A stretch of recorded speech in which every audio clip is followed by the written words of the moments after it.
While the number 13 has frightened a lot of players, the scariest number for a losing team is 0. And this is a number that literally means nothing. And when a team goes 60 minutes only to come up with nothing, well, that's something to be concerned about. The Pittsburgh Steelers currently possess a 4-5 record. Not great, but not bad when you take into account that they lost on opening day by a score of 51-0. And this was the worst defeat ever for one of the NFL's oldest franchises. Now, the Steelers might not go very far this season, but they've come a long way by bouncing back after being blown out.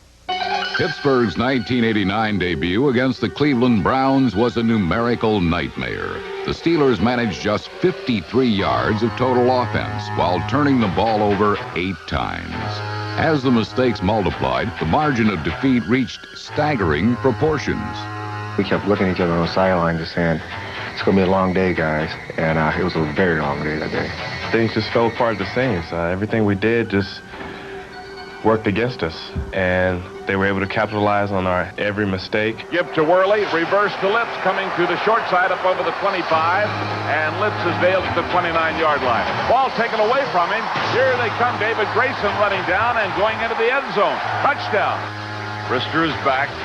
Brister fires at 2. Hodge off his fingertips, intercepted, picked off by David Grayson, and Grayson goes in for the TD. I couldn't believe it. I thought it was a nightmare or something. I had to pinch myself to really find out if this thing was really real. Just seeing the scoreboard with that score, just it was just a disaster. It was a terrible feeling. It was very much like Vietnam, where there's no offense and you try to hang in there defensively. It's something that will keep with us, something that we'll never forget.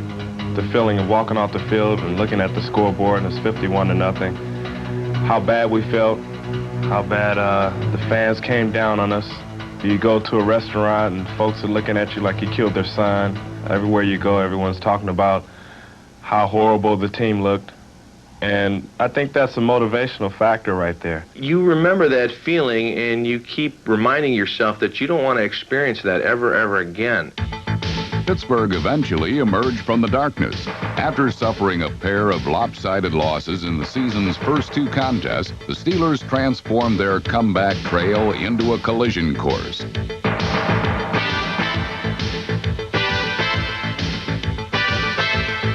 In Game 3, the Steelers stunned the heavily favored Vikings. And by earning 4 wins during a 6-week span, they closed out the first half of the season with a better-than-expected 4-4 record. Bubby is back there. Bubby pumps once and going deep for Lips. Lips downfield, covered, pulls it in at the 15. Lips, touchdown, Pittsburgh.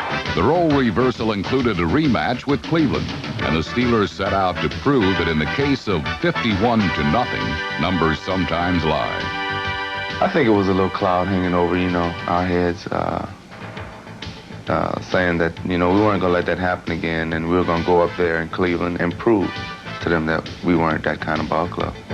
This time, the Steelers forced the turnovers, and they turned the tables on Cleveland by intercepting 4 passes and recovering 3 fumbles as they wound up on the plus side of a 17-7 score.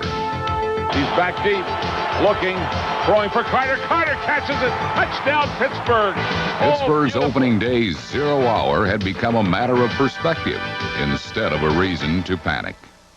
Any team can lose 51-0, even the San Francisco 49ers, if things start to go bad for them.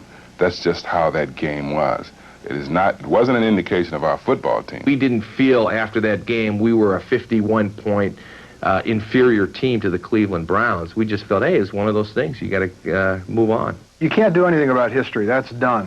Whether it's good or whether it's bad, it's over with. And what's happened in the past doesn't do anything for you.